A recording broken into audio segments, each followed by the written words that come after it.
SatyaPrem Ki Katha, a personal review.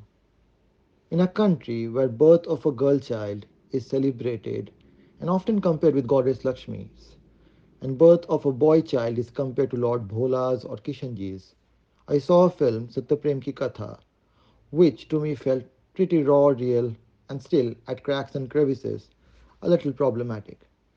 Unlike Dam Laga Ke Haisha, a film set in the late 90s or early 2000s, SPK is set in today's age and era and depicts a guy, Satyaprem, acted by Karthik Aryan, who, even though is a failure in life, dreams to marry the most beautiful lady he has ever seen, Katha, acted by Kiara Advani.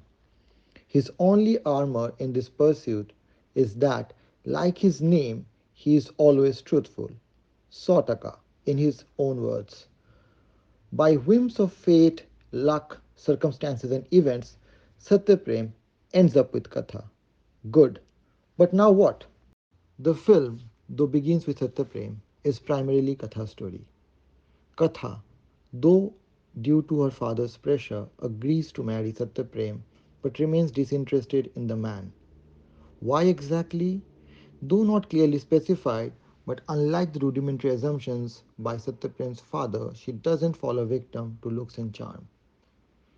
She professes to be an asexual and conjures means and manners to avoid Satyaprem and doesn't even attempt to initiate a conjugal life with him. The principal reason for her disinterest towards Satyaprem is revealed when we find out about Tapan, Katha's ex-boyfriend, whom she accuses of rape and emotional trauma.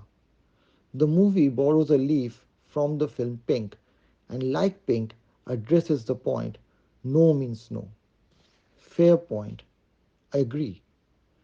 But in one of the sequences which follows this moment, they soon decimate the entire notion of no means no when Katha says, मैंने उसे third base तक allow नहीं किया था बस second base तक ही किया था. My entire emotional connect, my entire thread of empathy towards Katha is thrown into ashes after hearing these lines. I was up to question what is this third, second, first basis concept.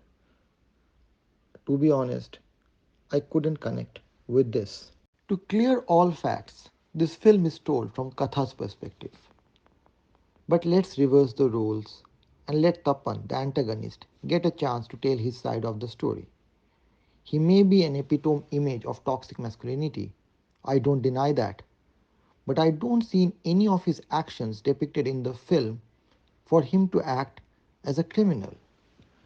In a country where the percentage of false rape cases has been reported to be around 8% to 45 to 74% by different portals and agencies, how do I trust a Katha when Tapan doesn't even get the chance to tell his side of the story?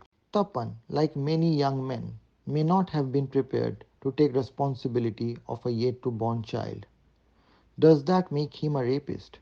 Why did Katha not file a case against Tapan after she got pregnant by rape? Was she hoping for Tapan to take responsibility of the child? I don't know, but I wish to know.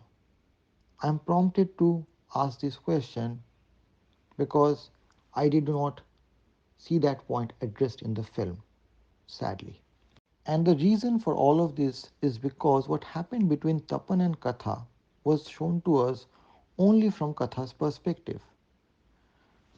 I will never defend toxic men, but when I see films like SatyaPrem Ki Katha or Pink, I ask myself why films like Article 375, where both the men and women had their share of lies and truths be told, is not even attempted to be made in such a manner where both the perspectives are at least put before us, the audience.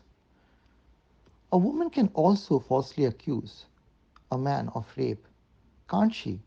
Coming to the other problematic aspect of the film, Satya Prem I felt was a man with no strength. He didn't even question the constant rejection from Katha and accepted the fact of remaining a virgin all his life just to support Katha. I found this aspect of Satyaprem very hollow. Men in real world aren't like this. They stand up for themselves as women do too. Katha stood up for her right, but Satyaprem never did that. After knowing about Katha's ordeal, he instead of supporting Katha immediately went on to a confrontational and lecturing rampage towards Tapan, the antagonist, and Katha's folks, and even her own family.